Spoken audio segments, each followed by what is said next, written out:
Hi friends అందరికీ. మనకి chrome 10 Havells అలాగే కొన్ని రకాల మోడల్స్ అయితే ఈ ఫ్యాన్లో 3500 3800 4000 దగ్గరికి అయితే ఈ ఫ్యాన్లో మనకి ఈ మోడల్లో దింపడం జరిగింది.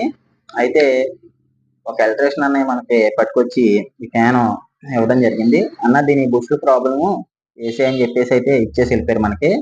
అయితే దీని ప్రాబ్లం బుష్లు కానీ సాఫ్ట్ కానీ లేదా మనకి కండెన్సర్ కానీ ప్రాబ్లం అయితే కాదు. దీని ప్రాబ్లం ఏంటన్నది సప్లైలో పెట్టి మీకు అదే చూపెడతాను. దీన్ని ప్లగ్ సప్లైలో పెట్టాను. మనం సప్లై ఇచ్చాము. యాంటీ క్లాక్ వైజ్ డైరెక్షన్ చూసారు కదా, యాంటీ క్లాక్ వైజ్. అలాగే మనం ఒకసారి స్విచ్ అయితే ఆఫ్ చేసేద్దాం. స్విచ్ ఆఫ్ చేసేసి మళ్ళీ చూపెడతాను. ఒకసారి స్విచ్ అయితే ఆఫ్ చేస్తాను.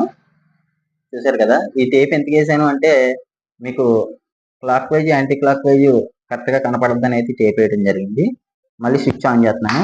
చూసారు కదా, స్విచ్ ఆన్ చేశాను. పవర్ అయితే వచ్చింది కానీ ఎటు తిరగట్లేదు. కొన్నిసార్లు యాంటీ క్లాక్ వైజ్ అయితే తిరిగిద్ది, క్లాక్ వైజ్లో తిరగదు.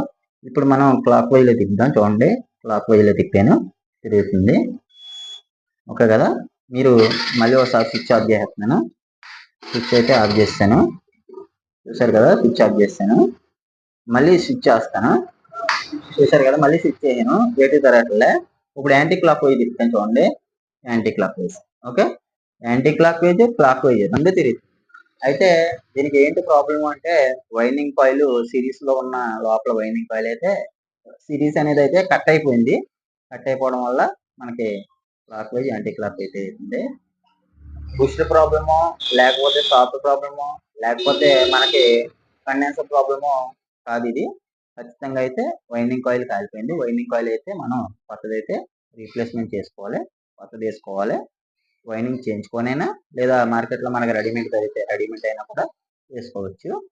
అయితే మీకు నేను చెప్పేది ఏంటంటే సీలింగ్ ఫ్యాన్ కానీ స్టాండ్ ఫ్యాన్ కానీ లేకపోతే హాఫ్ హెచ్పి మోటార్ కానీ 1 హెచ్పి మోటార్ కానీ 5 హెచ్పి 15 హెచ్పి ఎంత హెచ్పి అయినా కానీ clockwise anticlockwise తిరిగిందంటే సిరీస్ అనేది అయితే కట్ అయిపోయిందని మనం కన్ఫర్మ్ చేసుకోవచ్చు.